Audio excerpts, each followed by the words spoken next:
Do we have clearance yet? Koda asked. Hard to get a hold of someone up the chain of command today, Sergeant Allen said, his deep voice rumbling in Koda's earpiece. Did you have to find trouble on a holiday? Mav was talking to the woman with the cat outside her office building, probably assuring her that they would get this solved by the end of the day or making other ludicrous claims. The woman looked relieved, smiling for the first time they'd seen her, and then she entered the building. It held various businesses, including physician offices and law firms. Alone, the building might have looked impressive, but not even half a block down the road toward the city's center, the edifices grew in size and grandeur. Skyscrapers growing taller the closer they were to the center dominated this region. Talem's largest companies had branches here, those with lucrative government contracts located in the most sought places. It made sense, as the Spire, Neria, and therefore Talem's main government building, stood proudly apart from the rest in Linick Center.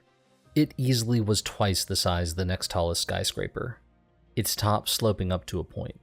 12 gargantuan rings, which held everything from offices to expensive restaurants, surrounded the spire at varying levels. Long, sturdy platforms connected the rings to the main building, all within a 5-minute trot of the main train station. I wouldn't care so much if the kidnappings weren't so sudden and extreme, Koda said. Truthfully, he didn't care. It was Mav who was dragging him into this. So, you couldn't reach anyone? I didn't say that, Sergeant Allen sighed. Koda could imagine the man pinching the bridge of his nose. I got the same replies from Linick's police, the Spire's peacekeepers, and the President's personal unit. They're overseeing the festival, guarding the VIPs who are attending. There will be thousands of people at the festival, and they're only going to defend 6? Need I remind you, those 6 are 3 ardent bishops and the ardent cardinal, Governor McNeely, and President Weaver herself. If anything happened to them, if these kidnappers were to do something to them, it could throw all of Talem into chaos. Sounds more like they're going to relax and enjoy the feast. Watch the tone, Sergeant Allen said. These are your superiors, and this festival is sacred. Like the other 26 holidays, doesn't mean we should stop doing our jobs and leave the people defenseless. Like Mav, Sergeant Allen had a strong moral compass. Whenever Koda's apathy made his language a little too curt, thus making it all the more difficult to nudge the argument in the direction he wanted, all he had to do was bring the conversation back to defending the innocent to get either Mav or Koda's CO back on his side. Things usually flowed smoothly from there. You're right, Sergeant Allen said. Do what you need to do.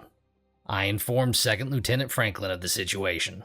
He said if you find solid proof of who's taken those people, you can act. Have anyone who troubles you contact him. Also, you've been granted clearance to view the security footage from any camera in a mile radius from the station.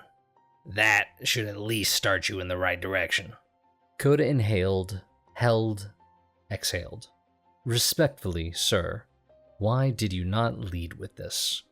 So you can know how much effort I put in for your sorry asses. Now Koda could imagine Sergeant Allen smiling, his gleaming white teeth contrasting with his deeply dark skin.